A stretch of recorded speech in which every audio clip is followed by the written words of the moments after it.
lulusan atau alumni Shell Eco Marathon itu biasanya memang langsung ditelen oleh perusahaan-perusahaan, dilahap oleh perusahaan-perusahaan besar gitu ya. Salah satu komentar yang saya terima adalah mengapa alumni Shell Eco Marathon tidak cepat-cepat dikunci oleh Shell Indonesia gitu, ya kan? Tapi direbut oleh perusahaan lain gitu. Shell sudah menciptakan wadah konektivitas, datanglah, temuilah mahasiswa, berbicaralah, lihatlah hasil karya mereka.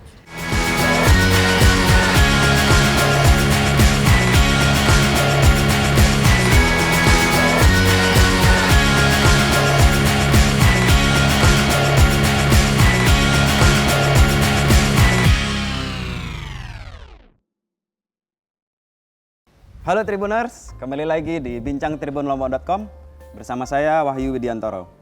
Saat ini saya berada di sirkuit Mandalika. Tribuners, Shell Eco Marathon Asia Pasifik dan Middle East baru saja selesai. Seperti apa keseruan kompetisi mobil hemat energi ini?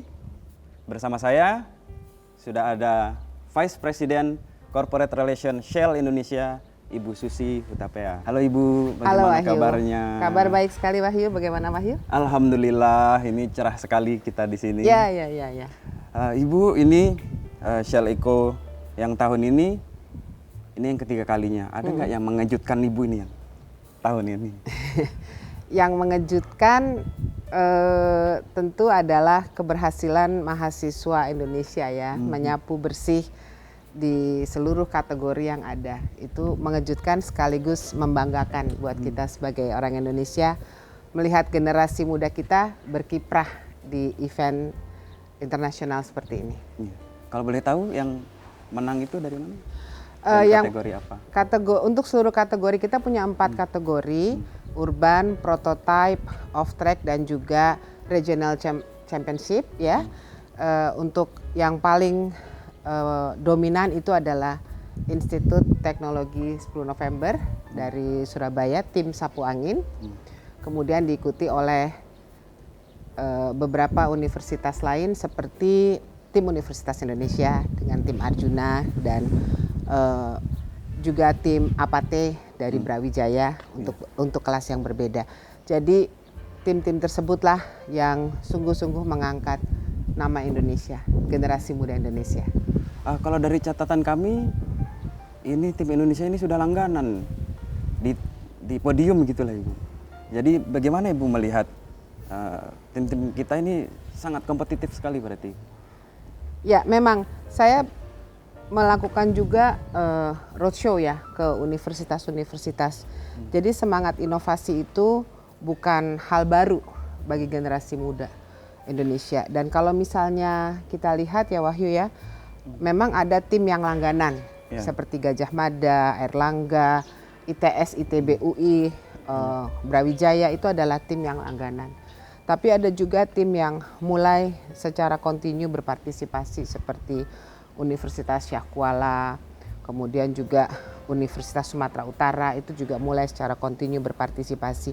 Yang saya lebih sebagai orang Indonesia gitu memperhatikannya adalah universitas-universitas baru termasuk yang dari lokal, Unram, ITERA dan juga yang jauh-jauh seperti Muhammadiyah Pontianak, Muhammadiyah Malang itu juga sudah mulai berkiprah di event sebesar ini.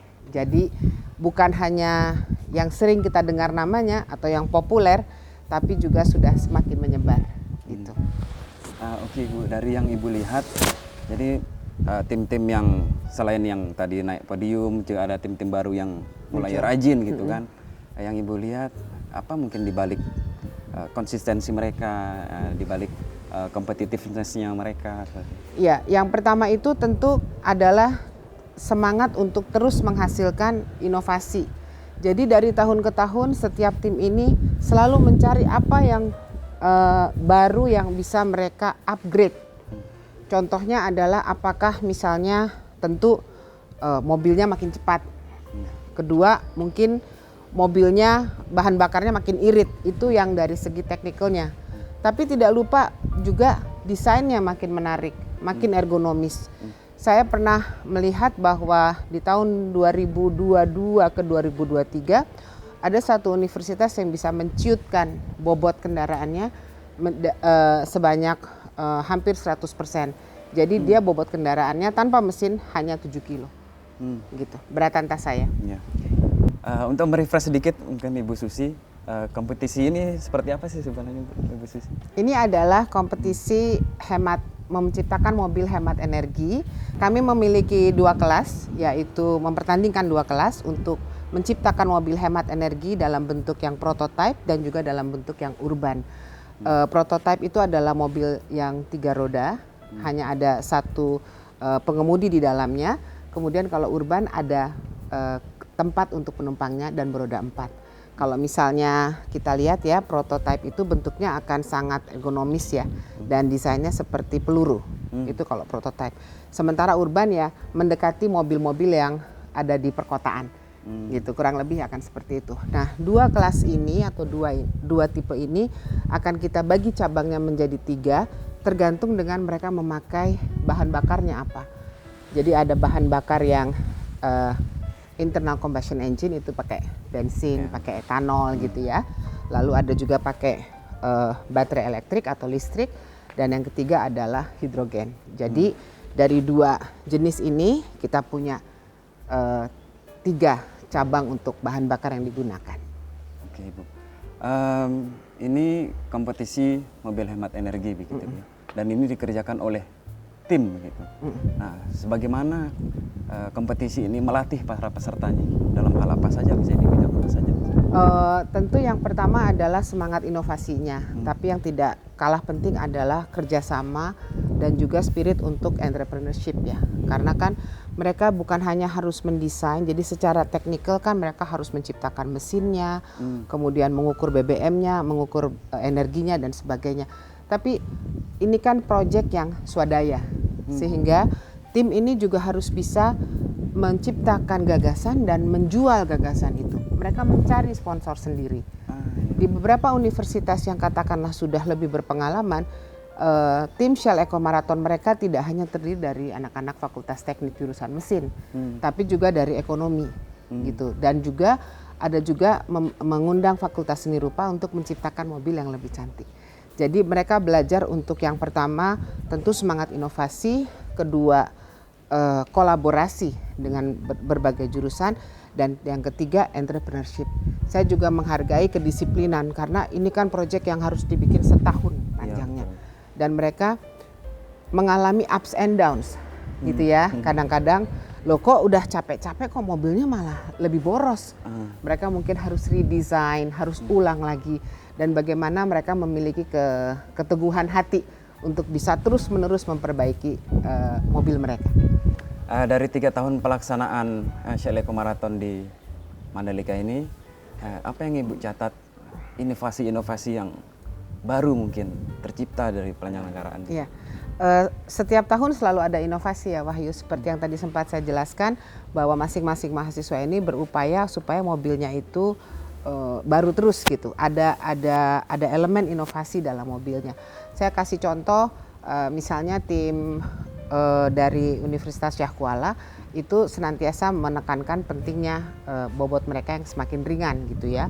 Tapi ada juga upaya tersebut juga, misalnya mereka mengganti bahannya dari metal ke carbon fiber.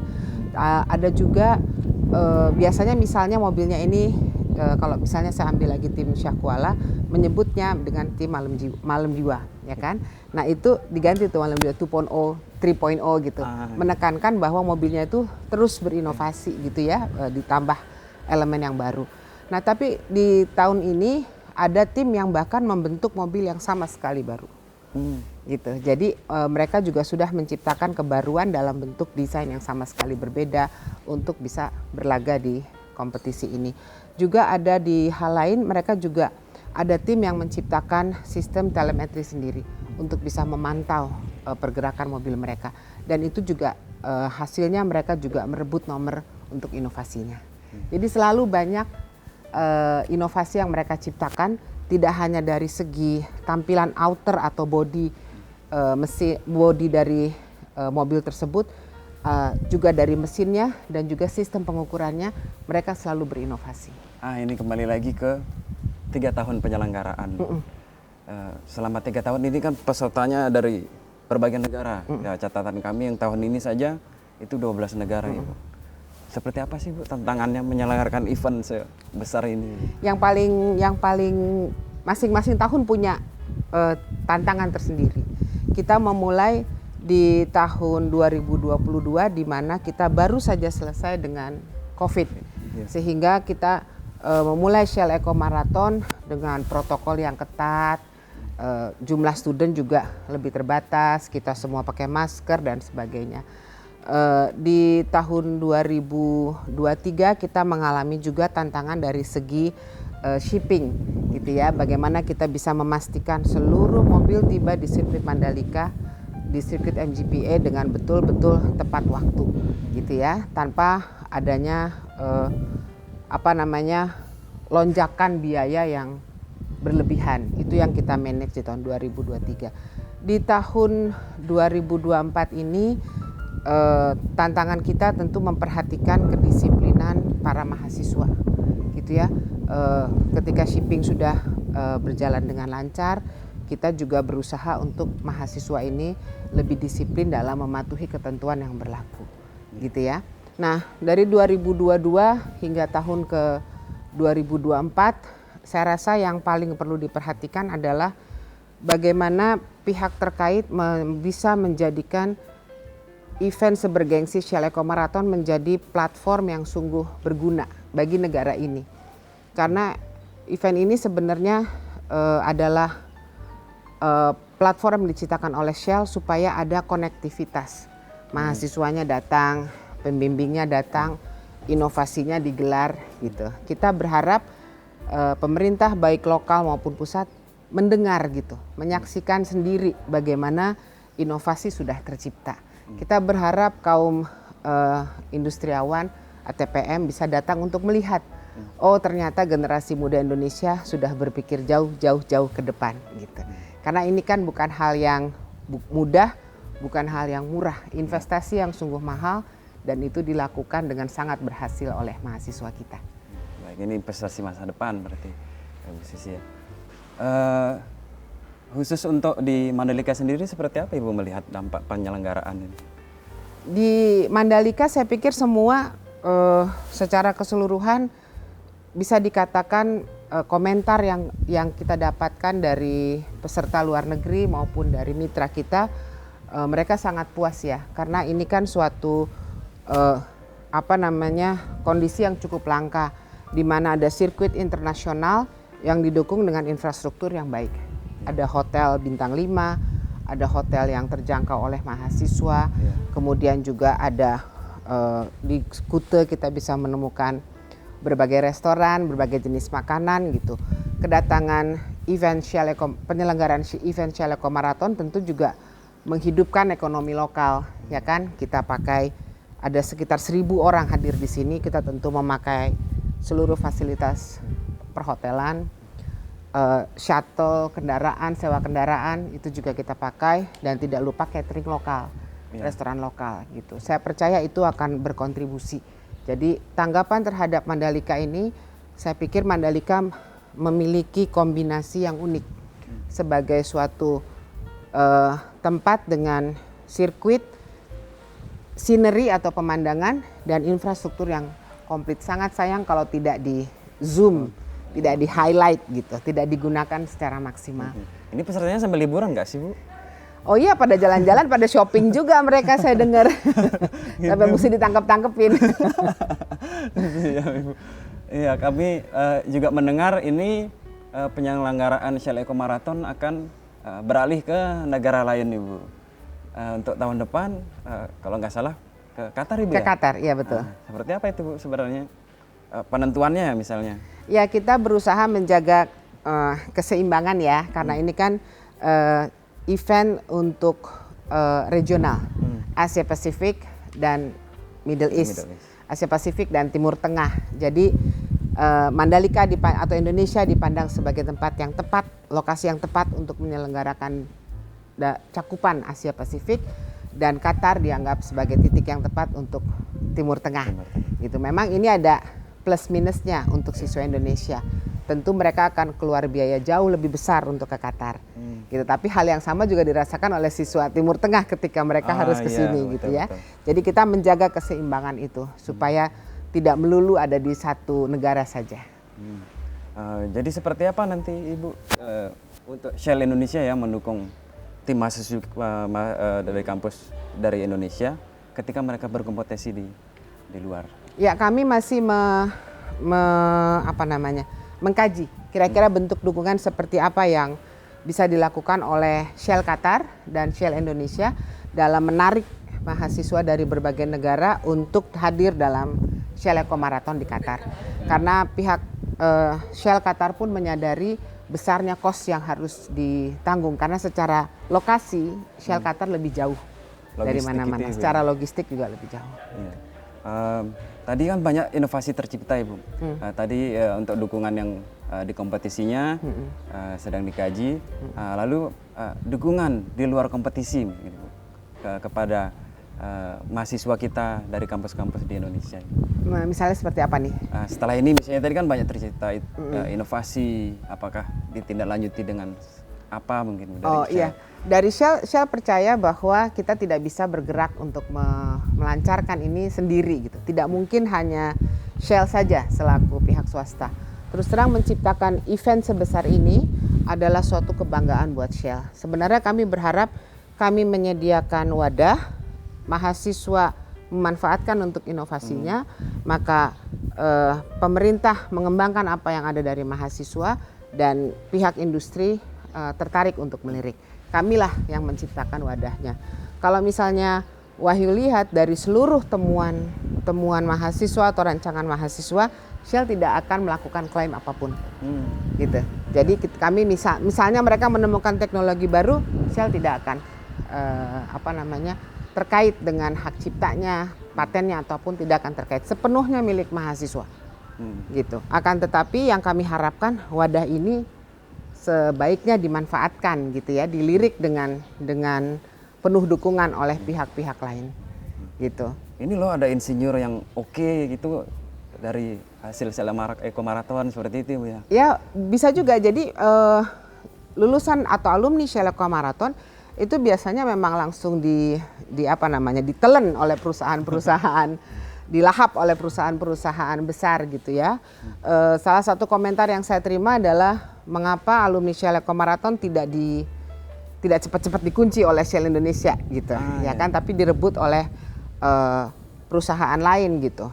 Nah, jawaban kami adalah kami tetap terbuka. Memang ada alumni Shell Eco Marathon yang pada akhirnya bekerja di Shell Indonesia, tetap juga. Tapi itu adalah upaya kami untuk menciptakan para insinyur yang lebih kompetitif. Percayalah bahwa Shell Eco Marathon akan membuat CV lebih mengkilap. Gimana siswanya? Bu Susi, dari kompetisi Shell Eco Marathon ini, apa yang bisa menginspirasi kita itu? Ada beberapa contoh sih ya. Yang pertama itu tentu bagaimana Shell Eco Marathon ini mengedepankan spirit inovasi. Jadi kita nggak ada tuh yang namanya kekep ilmu gitu ya. Contohnya itu adalah tim yang sudah kesohor itu kan tim Proto Semariah dari UGM ya.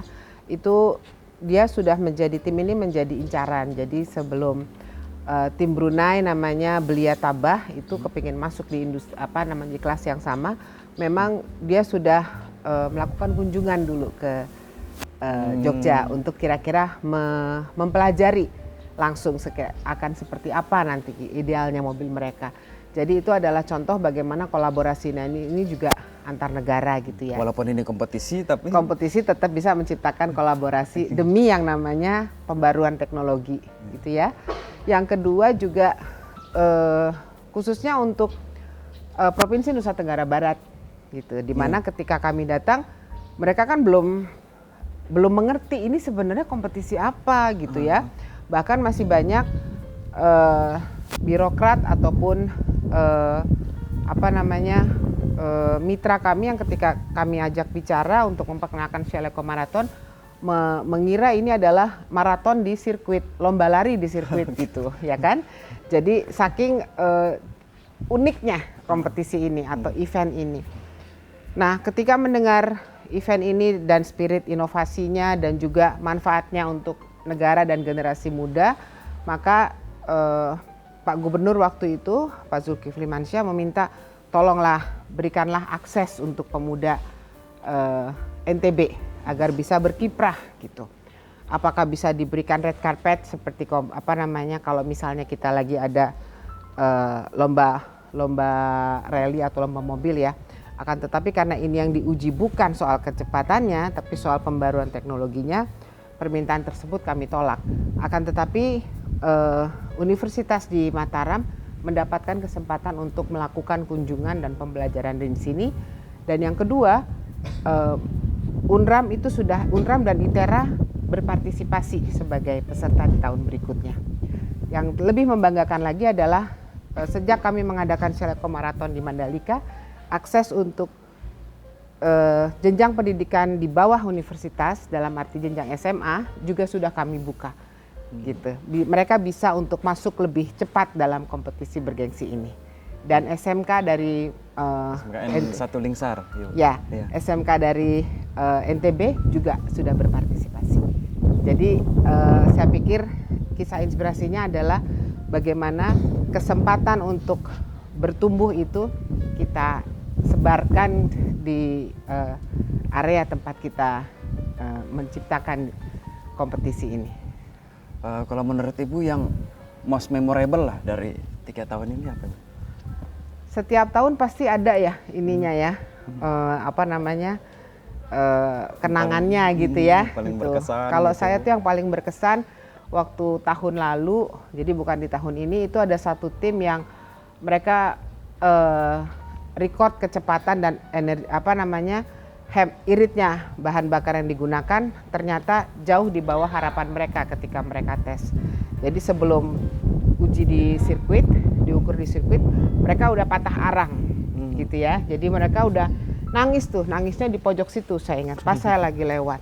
Saya sampai beliin es krim untuk menghibur gitu ya. Gitu. Jadi udah bertangis-tangisan lah mereka.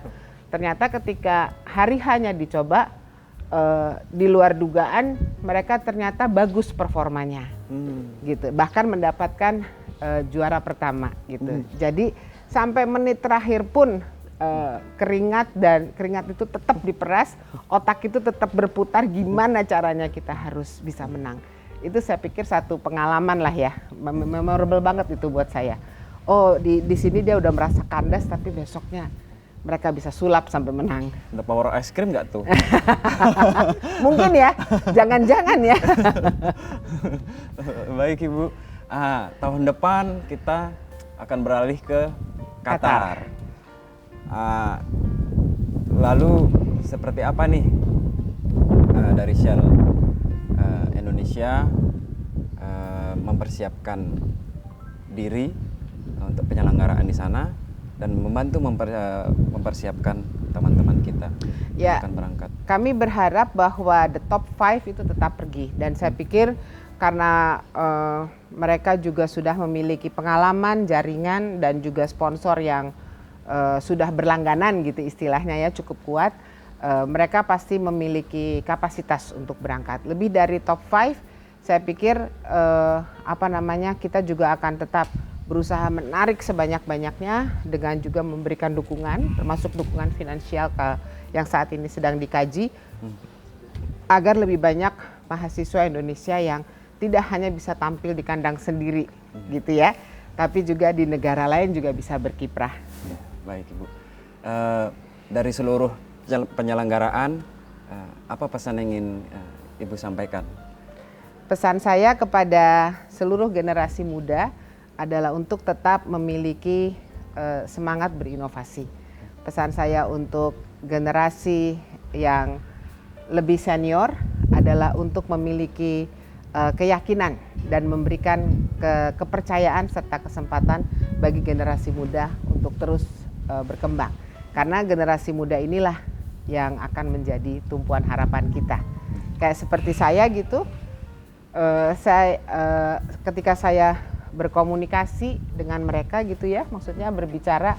Saya kayak lupa tuh cerita tentang tipikal generasi apa Gen Z kah, Gen apalah generasi sekarang yang katanya nggak bisa diajak ngomong, nggak disiplin, apa ternyata nggak tuh gitu kan. Jadi kita tetap optimisme itu harus tetap ada, termasuk dari yang generasi yang lebih senior. Terakhir Ibu, yang Ibu harapkan dari seluruh penyelenggaraan ini, baik kepada mahasiswa ataupun bagaimana dengan kita yang sebagai penonton yang Ibu. Oke, mungkin kepada seluruh ekosistemnya ya.